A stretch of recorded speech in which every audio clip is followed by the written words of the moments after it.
네, 안녕하세요. 장동선입니다. 반갑습니다. 오늘 가져온 주제는 디지털의 과거와 미래라는 주제이긴 한데요. 사실 인공지능이 뭔지 여러분에게 알려드리는 거는 아니에요. 대신에 인공지능은 인공지능이잖아요. 사람의 지능을 흉내낸. 그래서 인간의 뇌가 어떻게 지능이 생겨났는지, 그리고 인공지능과 인간의 뇌가 가지고 있는 차이가 무엇인지에 대해서는 얘기를 좀 해보려고 합니다. 여러분 반갑습니다. 저도 채팅창 보면서 여러분과 소통 같이 하면서 그 이야기를 하도록 하겠습니다. 자, 그러면 먼저 우리가 디지털 얘기부터 하는데, 대체 디지털이라는 것이 뭔지 한번 그 어원부터 짚어보고 가도록 할게요. 우리가 일반적으로 디지털이라고 할 때 이게 라틴어에서 온 말이에요. 디짓 또는 디기투스라고 하는데, 제가 지금 손을 움직이고 있지만 여기 손가락 움직이는 거 보이세요? 요게 바로 디깃입니다. 그러니까 디기투스라고 하는 거는 내가 숫자를 셀 때 하나, 둘, 셋 이런 식으로 손가락으로 셌었잖아요. 그래서 내가 하나하나 한 자리 한 자리 세어 나가던 내 손가락의 개수를 이야기하는 게 원래 디지투스였고요. 재밌는 거는 손가락뿐만 아니라 발가락까지도 디지투스라고 했습니다. 그러니까 이게 10개를 세다가 더 많이 세야 되면 발가락까지 셌던 것 같아요. 그래서 이 언어로부터 나온 그 우리가 디지털이라고 하는 이야기는 사실 다른 말로 바꾸면은 숫자로 세워질 수 있는 이라는 이야기예요. 그러니까 숫자로 세워질 수 있다는 거는 우리가 구간을 나눠서 여기까지는 1, 여기까지는 2 이런 식으로 우리가 어떤 숫자화 시킬 수 있는 것을 디지털이라고 하는데요. 잘못 발음하면 디지털 되기도 합니다. 옆에서 누가 이렇게 말씀해 주셨네요. 네, 디지털 숫자로 세워질 수 있는 요 반대로 우리가 아날로그라고 하는 말은 건 뭘까요? 아날로고스. 이거는 뭔가랑 비유될 수 있는, 무언가랑 비견할 만한 이런 이야기거든요.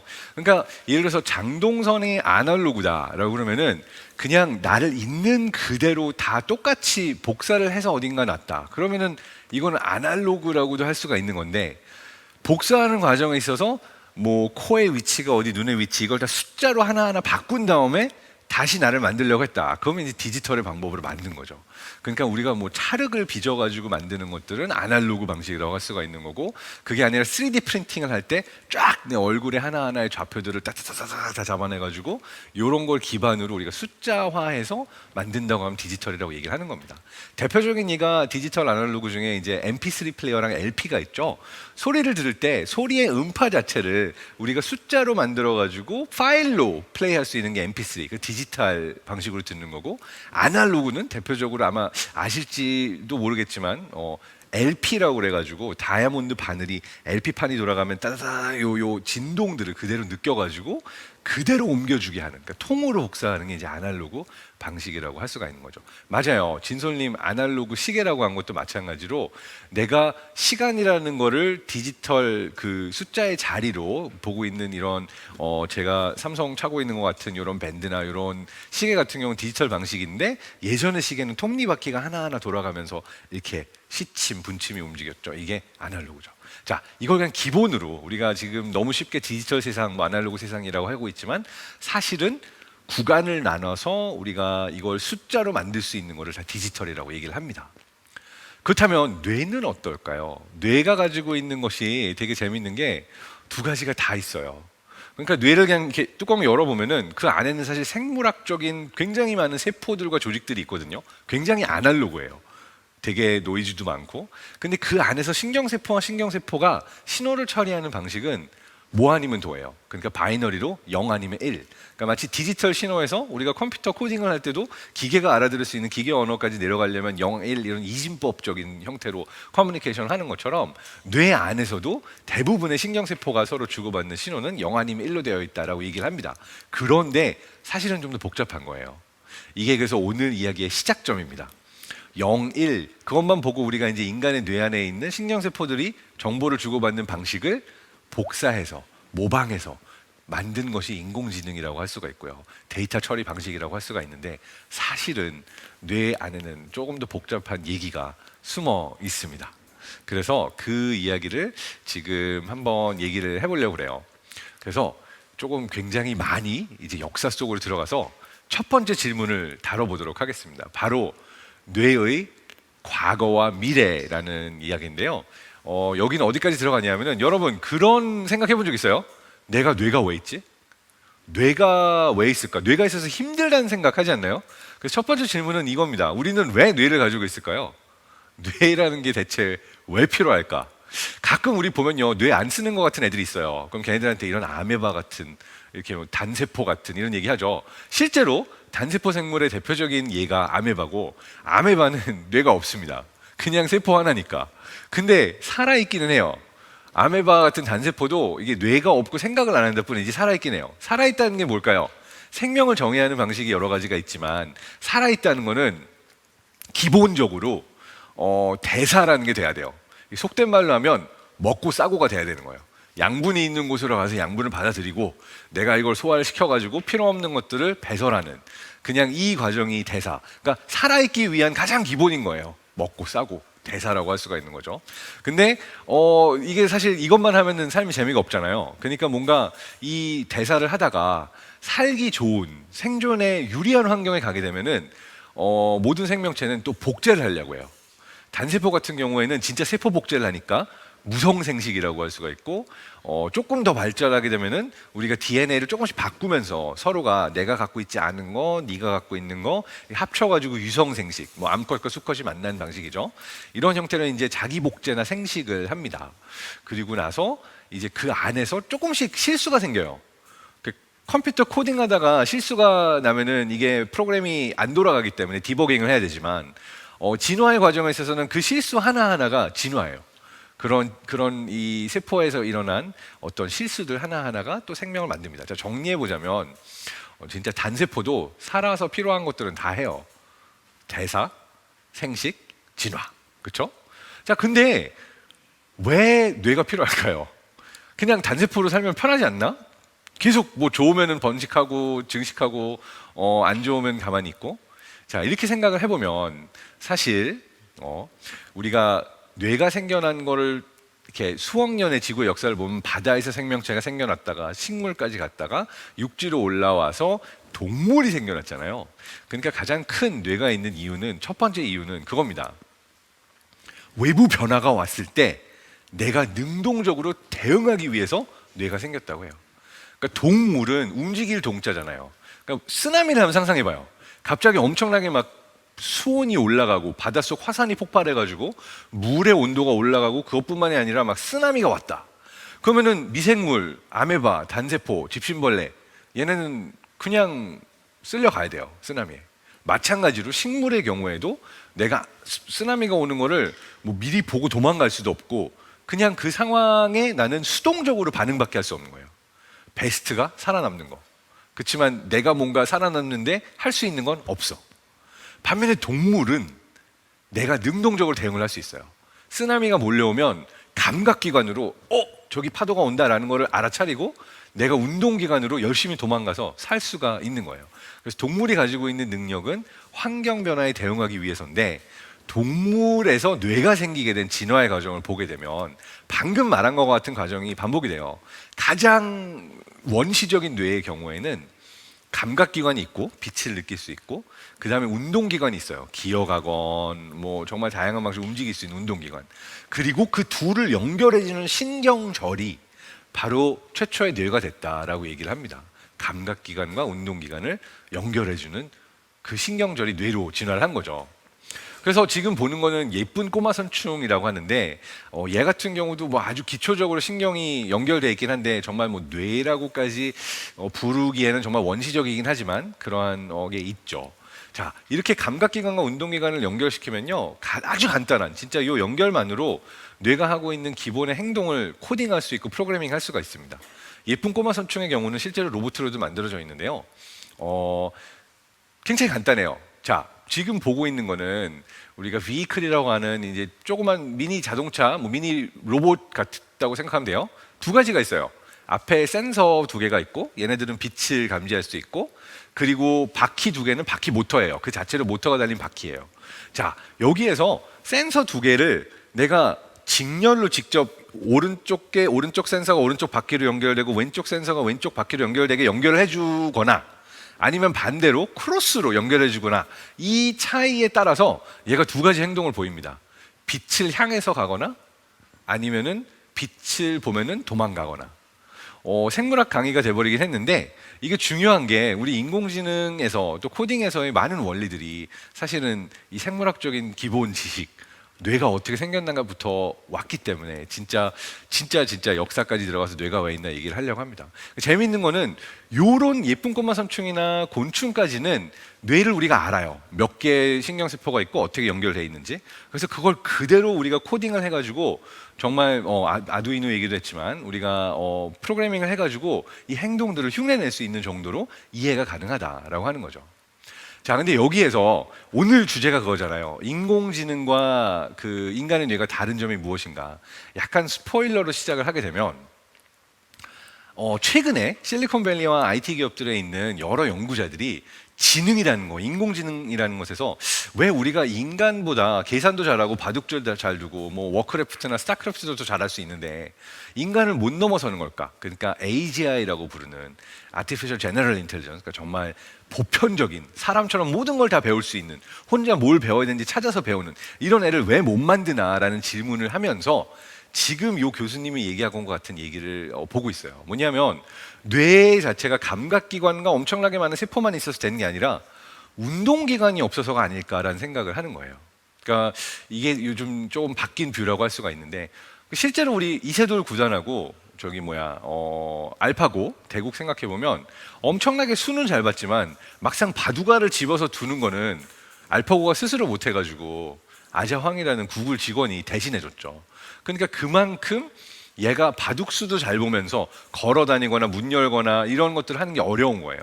여러분 아마 유튜브에서 보셨죠? 로봇이 걸어 다니는 게 얼마나 막 정말 삐꾸처럼 잘 못 걸어 다니고 넘어지고 그러는지.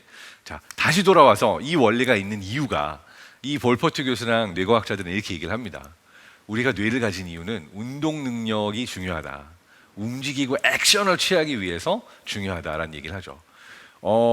아까 말한 거랑 똑같은 거예요. 쓰나미가 몰려왔을 때 내가 도망갈 수 있는 방식이 없으면 뇌를 쓸 필요도 별로 없다. 어차피 내가 어떻게 도망가는지를 알아야 내가 능동적으로 변화에 대응을 하지 않냐라는 얘기를 하는 거죠. 그러면서 재밌는 예를 듭니다.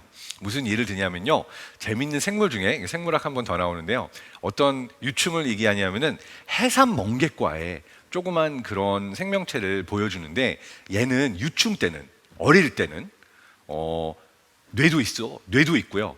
그 다음에 움직일 수도 있어서 바닷속을 헤엄치 다니면서 나 나중에 뭐하지? 어디 가면은 좋은 양분을 얻을 수 있을까? 라고서는 계속 헤엄을 하고 운동을 할 줄 알아요. 뇌도 있고. 근데 그러다가 어느 순간 이제 해류가 만나는 곳이나 이제 진짜 속된 말로 꿀 빨기 좋은데 찾아가지고 내가 진짜 평생 동안 여기서는 이게 내 직장이야. 나 여기서는 잘리지 않고 평생 동안 편하게 살 수 있겠어. 라는 데를 딱 찾잖아요. 그럼 그때부터 딱 눌러 앉아가지고 제일 먼저 하는 게 자기 뇌를 먹어서 소화시켜 버립니다.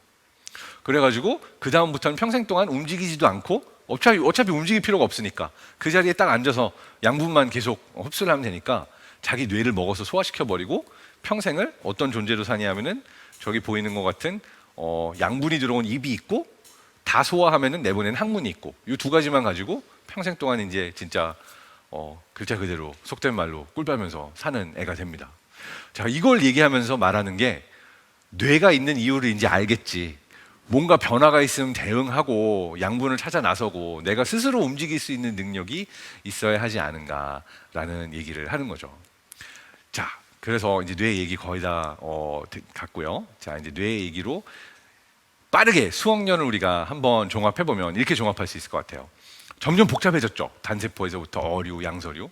그렇게 해가지고 뇌가 생겨났는데 여기에서 이제 우리가 알고 있는 학습 능력이라는 게 생겨요.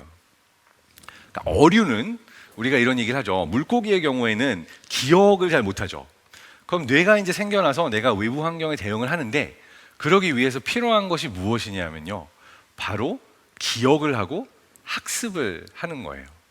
뭐냐면 과거에 있었던 일들 중에서 어떠한 것들이 중요한가를 내가 골라야 되죠.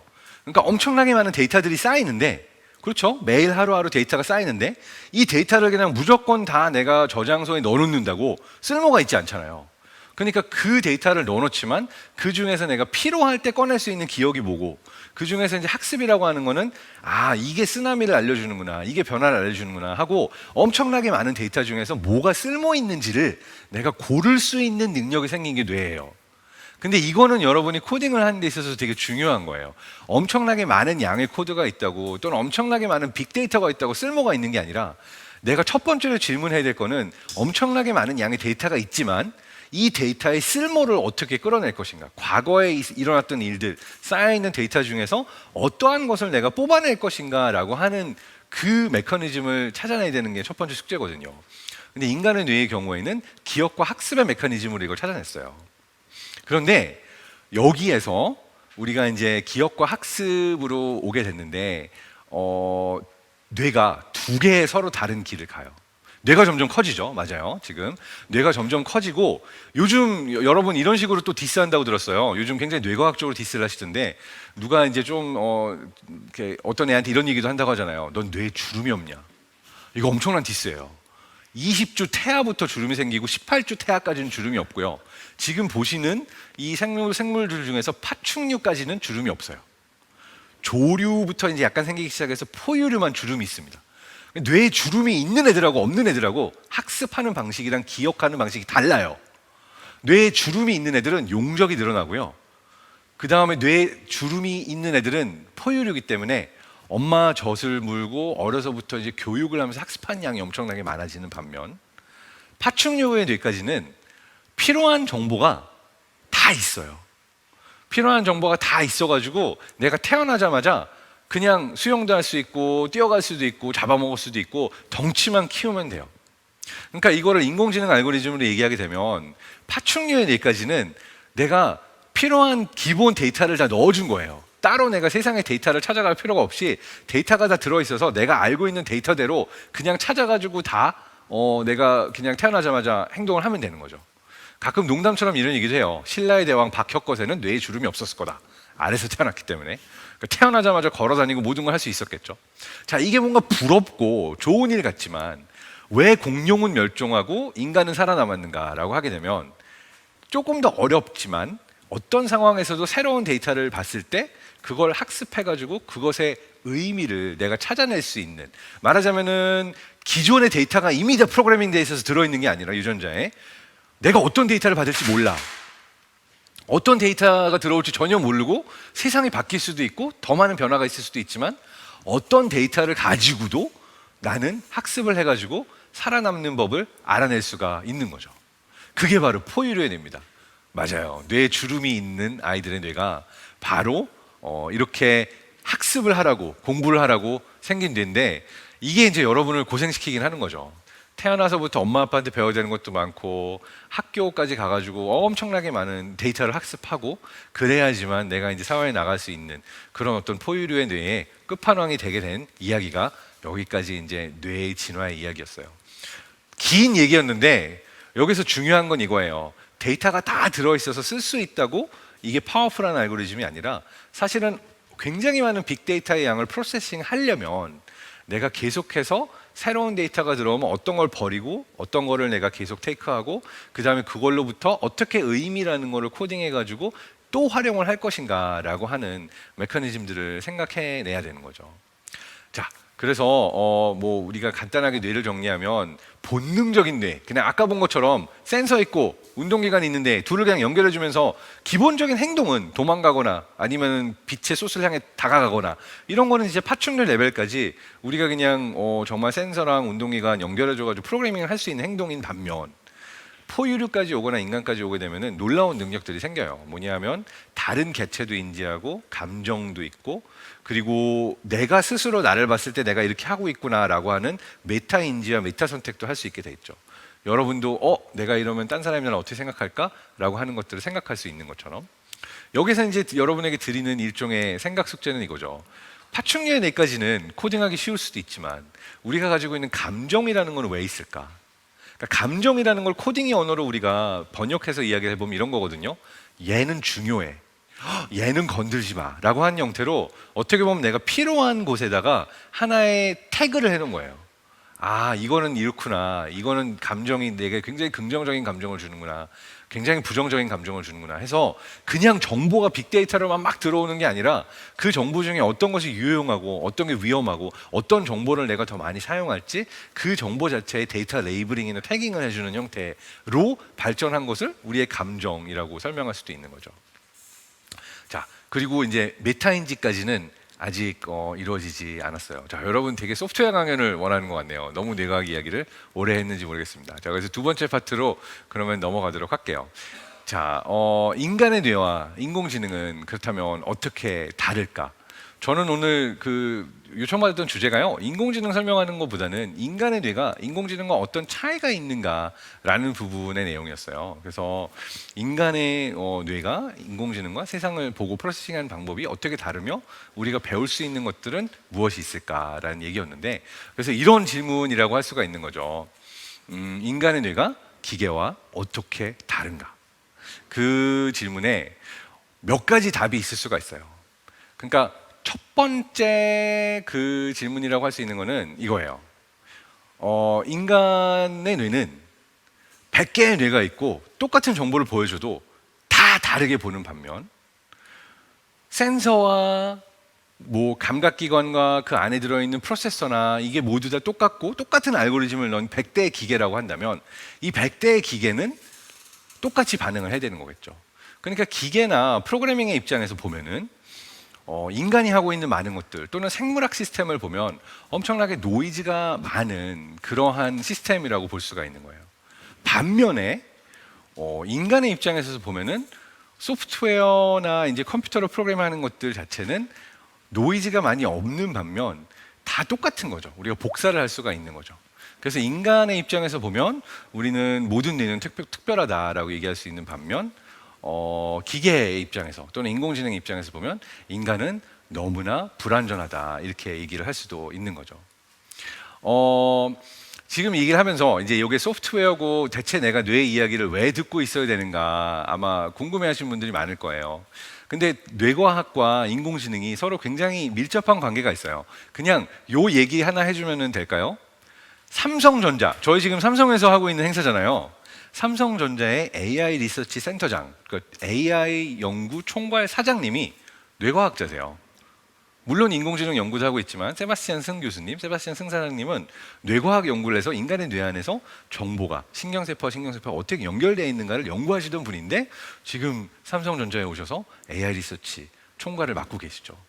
마찬가지로 우리가 이야기한 딥러닝 창시자도 마찬가지고 이세돌 구단을 이겼던 그 구글 딥마인드를 창업했던 데미 하사비스도 뇌과학자 출신이에요.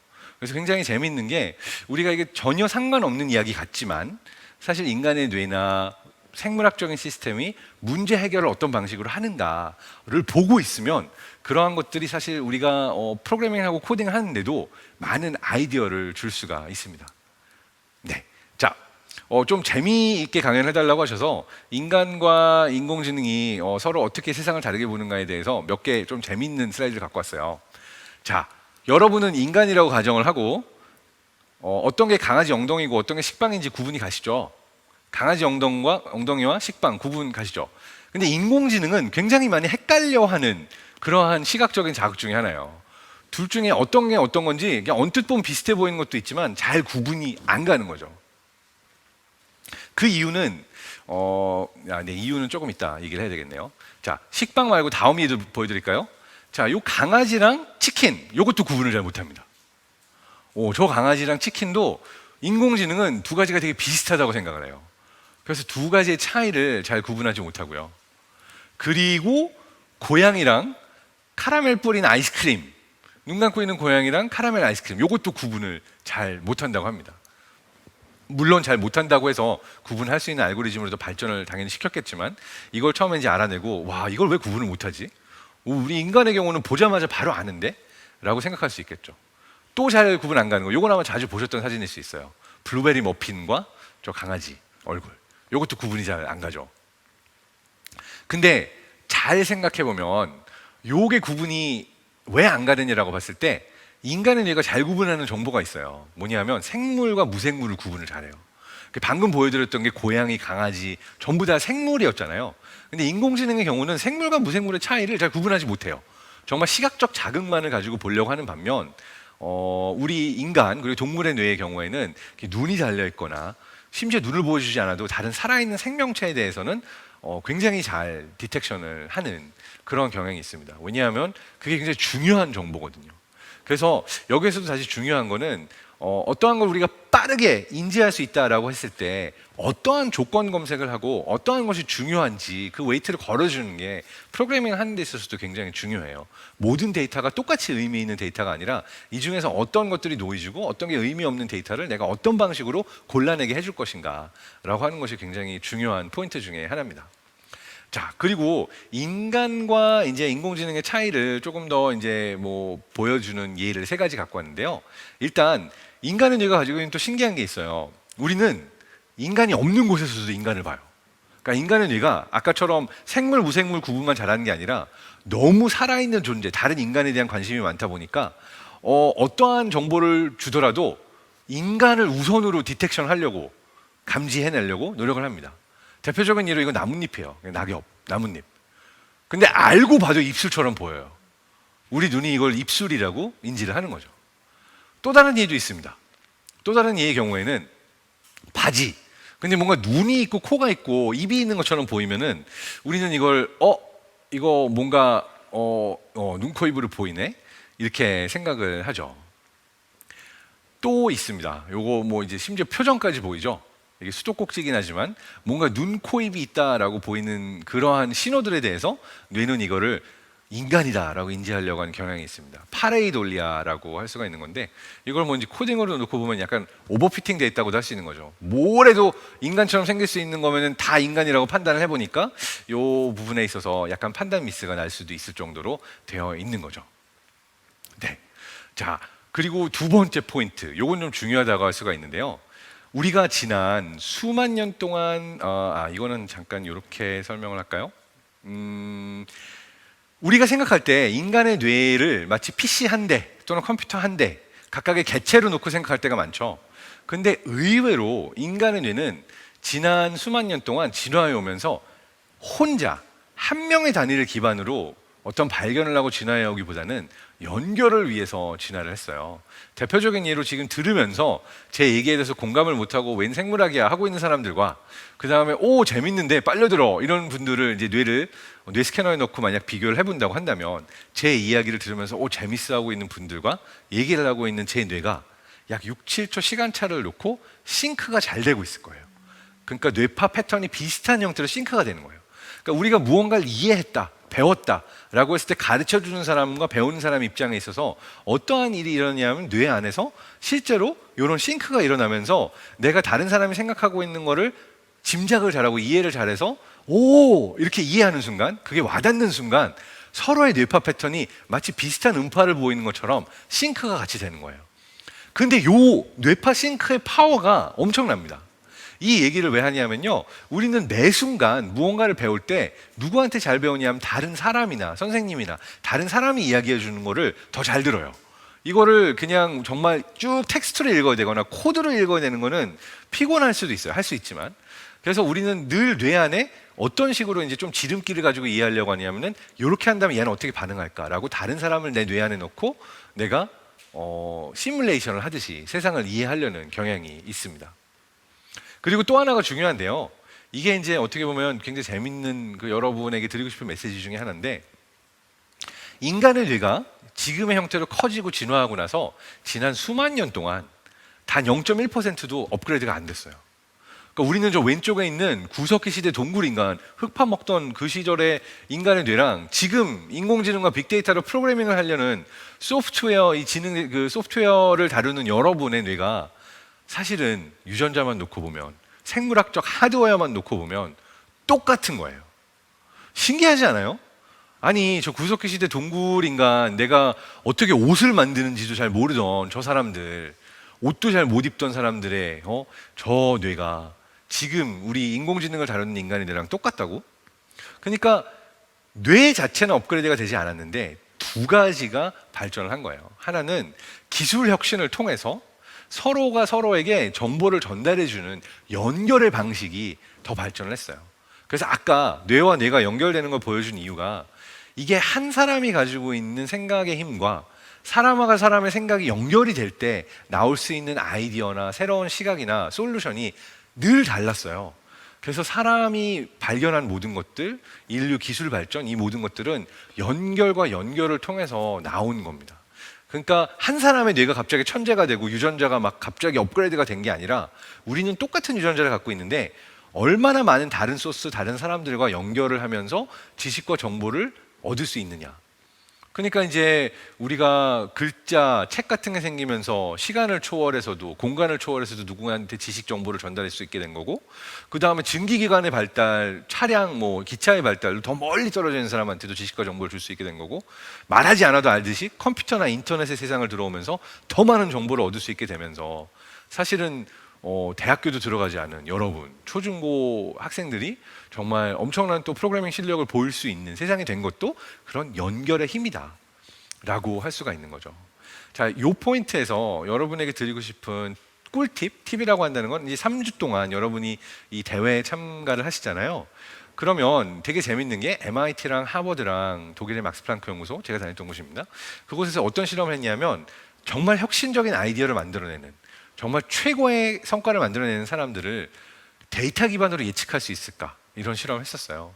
그래서 온갖 데이터를 다 봤습니다. 이 사람들이 하루에 뭘 먹나, 이메일은 몇 개를 쓰나, 하루에 몇 단어로 얘기를 하나, 뭐 몇 명씩 만나나, 그 직원들 대상으로 막 이런 모든 데이터를 기반으로 분석을 했는데 정답은 하나였어요.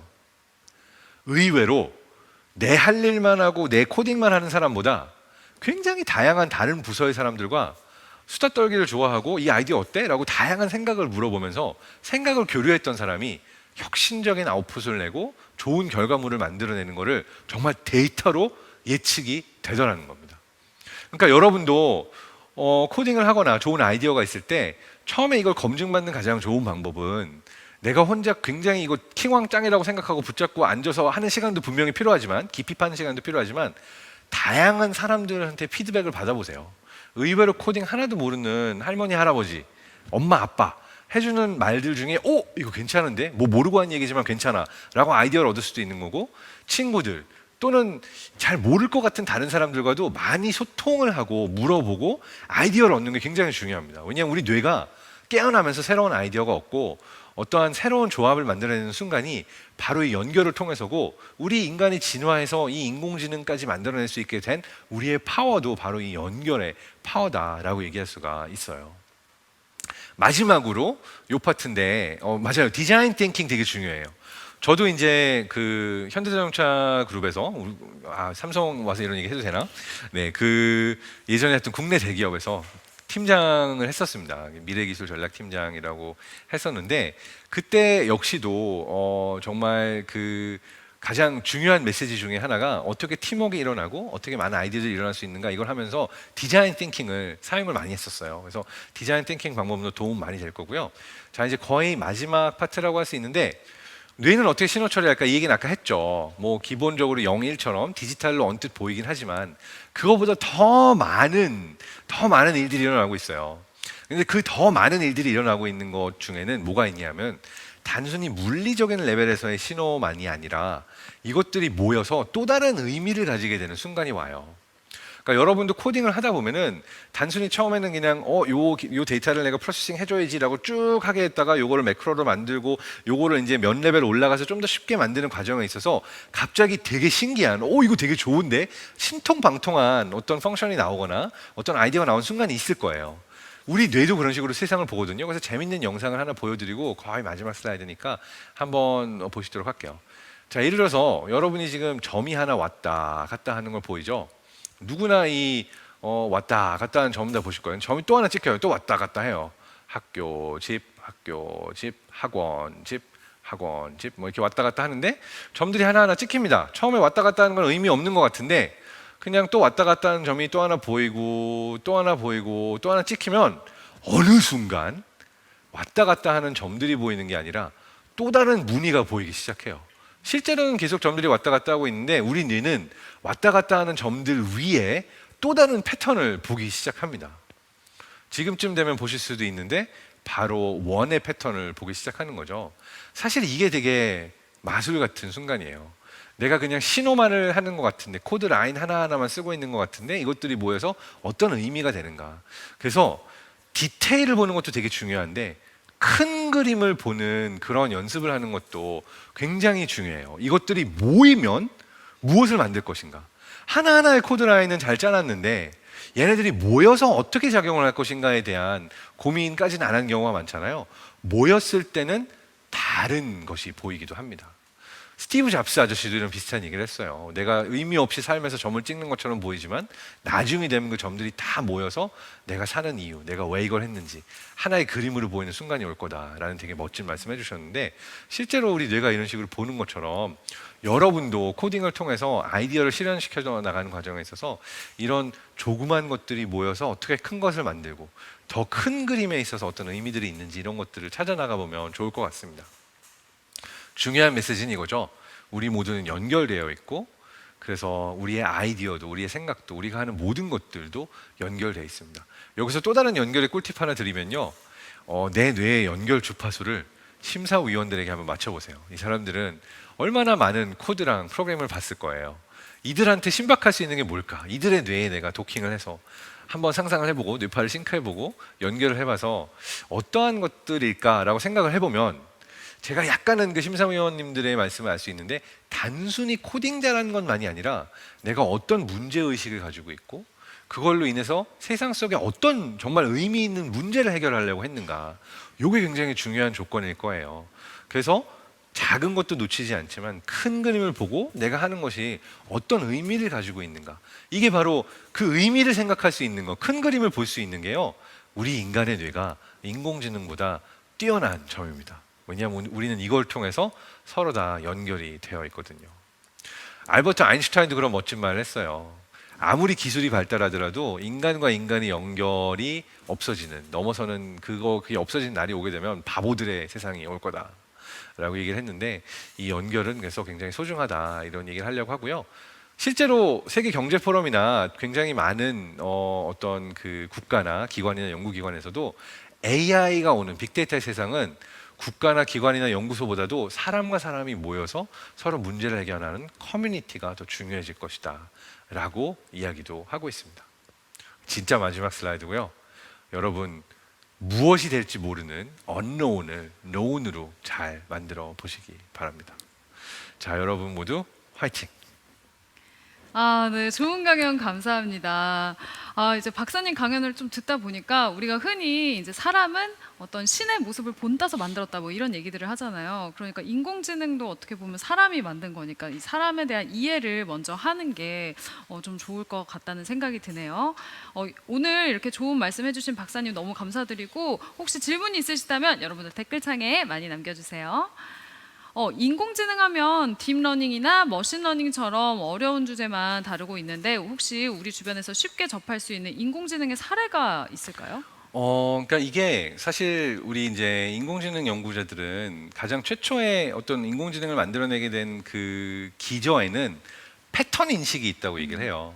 그러니까 우리가 봤을 때 아무 의미 없이 그냥 막 뭔가 이루어지는 카오스 같지만, 내가 어떤 패턴을 찾아내고 그 패턴을 보여주는 데서부터 이제 알고리즘의 힘이 생기는 건데, 요거는 사실 이제 딥러닝까지 가기 전에 진짜 쉬운 건, 우리가 굉장히 많은 데이터가 있으면 엑셀에서도 할 수 있어요. 엑셀에서도 데이터를 내가 어떤 조건으로 모아줄 것인가, 시간이라는 조건으로 모아줄 것인가, 아니면 데이터의 크기로 모아줄 것인가 라고 하는 게, 이게 결과적으로는 다 패턴 분석이거든요.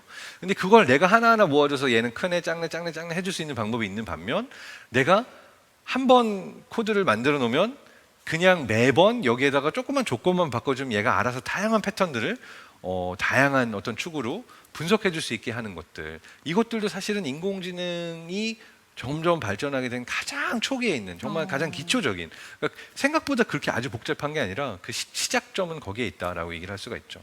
네, 뿅잉뿅님이 앞으로 인공지능의 영향력이 더 커질 것 같은데 뭘 준비해야 될까요? 제가 말하는 바는 되게 일관돼요.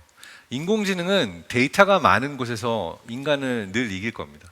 그러니까 예를 들어서 판사의 경우에도 내가 막 판례를 다 보고 분석하는 일들은 아마 이제 얼마 안 있으면 인공지능에게 맡길 거예요. 오. 나는 이걸 기반으로 참고를 해가지고 다른 일을 하지. 되게 그 많은 데이터를 읽는 거는 데이터가 많기 때문에 인공지능이 하게 될 거고, 뭐 회계사, 판사, 실제로 병원 일선에서도요. 저도 방사선과에서 일을 좀 했었는데, 굉장히 굉장히 많은 많은 일들 하셨네요. 그 알바했었어요. 아, 네. 돈 벌려 병원에서 MRI 네. 그 조수로 이제 아, 환자를 네네. 넣고 빼고, 그럼 이제 의사 선생님은 대부분 이제 나오는 거에 데이터 패턴 분석이 다 돼 있으니까 그냥 마지막에 진단서만 써주시고 대부분의 열일은 이제 조수가 하거나 아니면 인공지능이 하거나 했거든요. 자, 여기서 뿅뿅님 질문의 답은 이거예요. 인공지능이 안 하는 짓을 해야 돼요. 그게 뭐냐면은 뻘짓. 세상에 한 번도 없었던 데이터가 없는 뭔가를 하잖아요. 그럼 내 거예요. 제가 좋아하는 얘가 범 내려온다. 범 내려온다 그 노래 있죠. 네네. 관광공사. 아무도 못 들어본 곡이잖아요. 판소리에다가 인디 밴드 합쳐놓은 그죠. 거.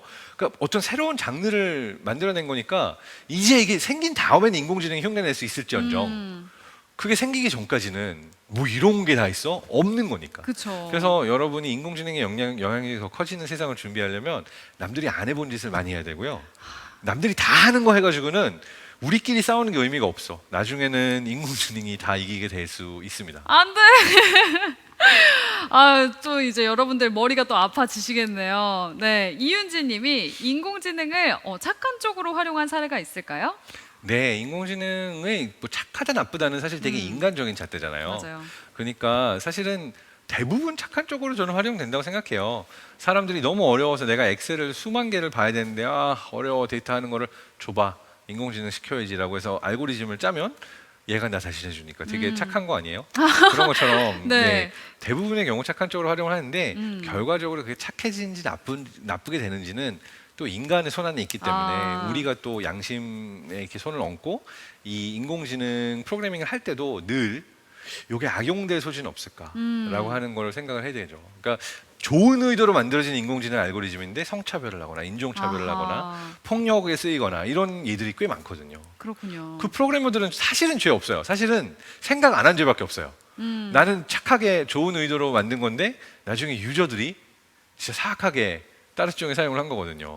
다이너마이트가 이제 전쟁 무기로 쓰인 이루다만 것처럼. 해도 그렇고 네. 그렇죠. 그래서 이 경우에는 우리가 미리 고민을 해야 돼요. 과연 이게 그렇군요. 어떻게 쓰일 수 있을 것인가. 이건 이제 AI 윤리라고 하고 최근에 제 유튜브에도 올렸습니다.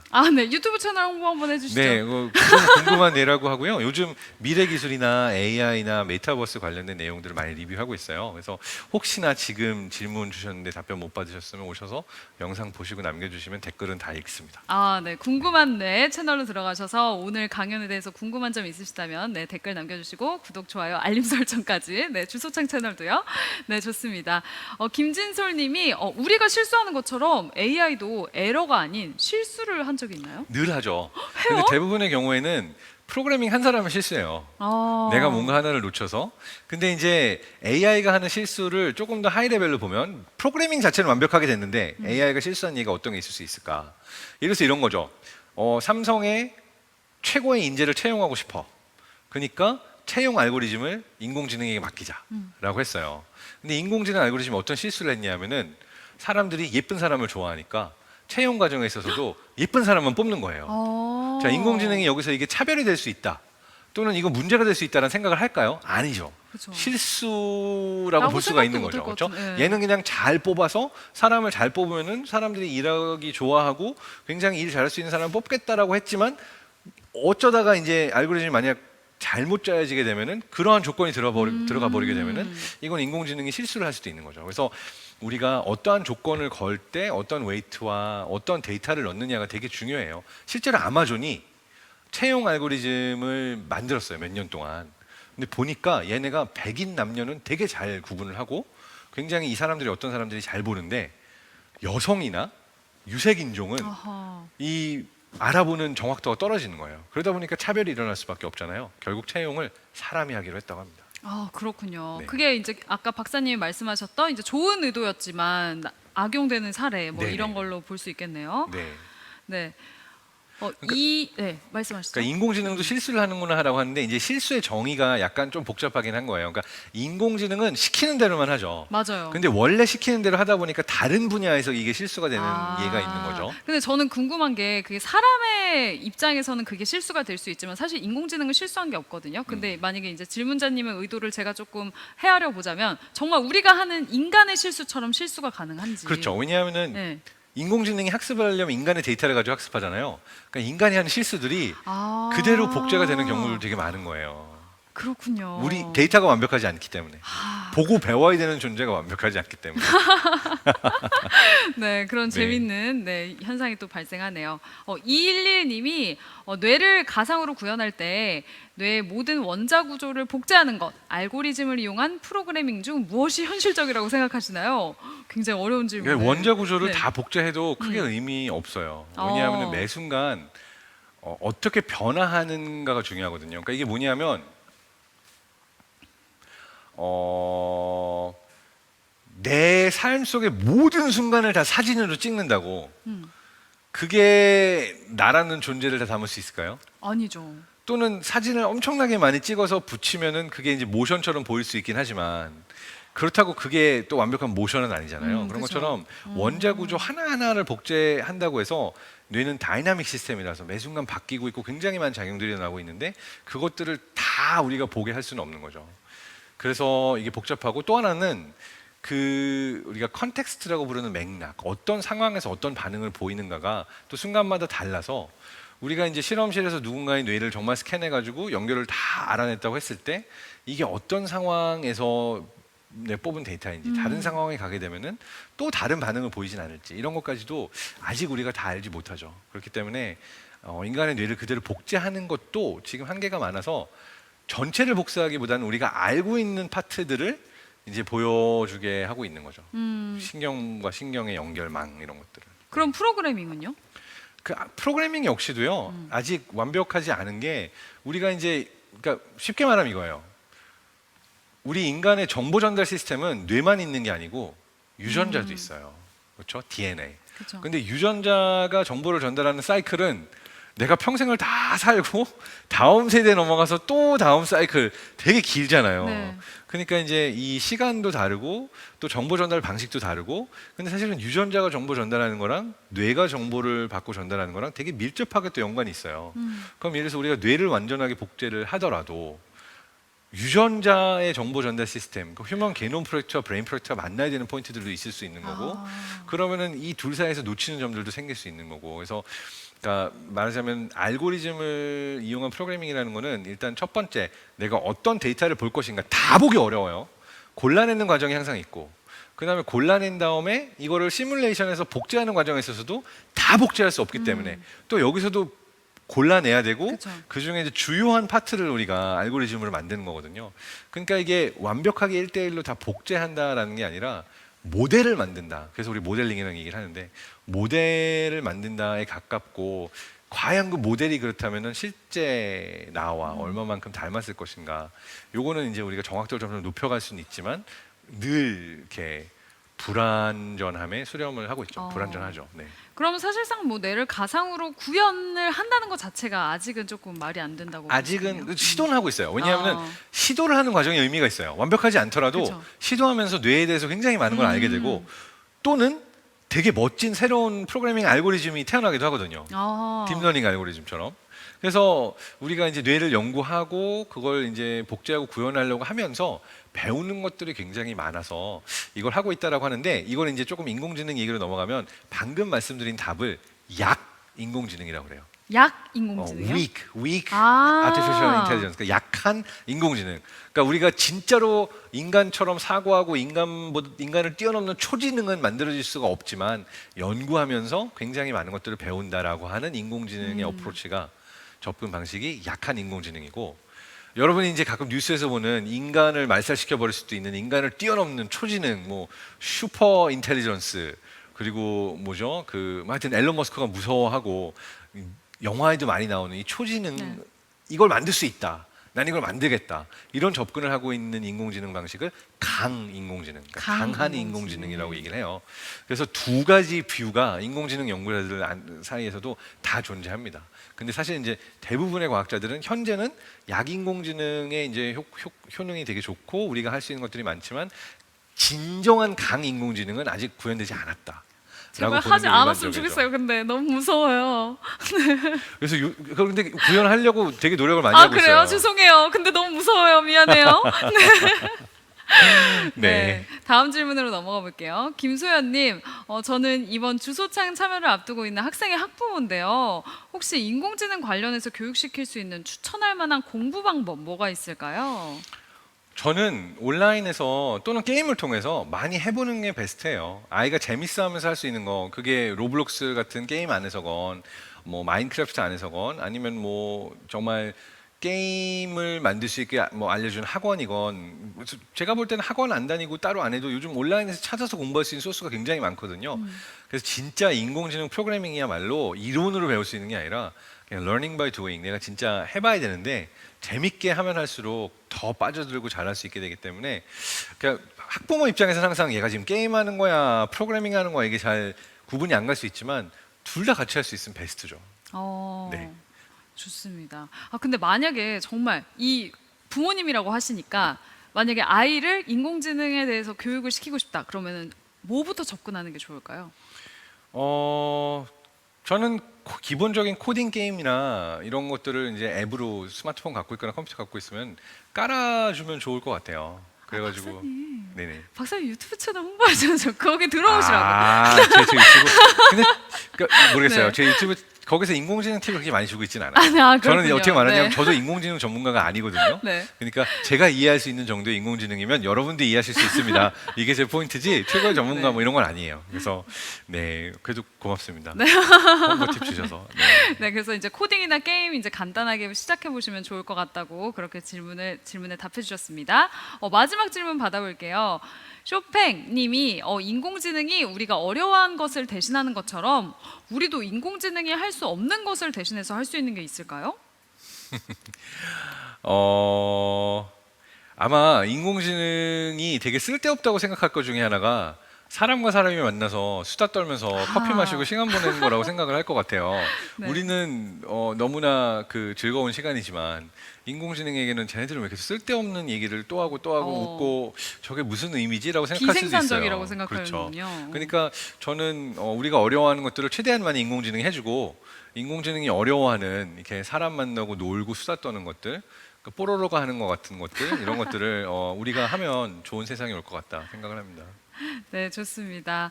아, 네, 오늘 정말 강의 너무 재밌었습니다. 어느덧 박사님도 보내드려야 할 시간이 됐네요. 너무 아쉽지만 네, 오늘 좋은 말씀해주신 장동선 박사님께 다시 한번 큰 박수 부탁드립니다. 감사합니다. 감사합니다.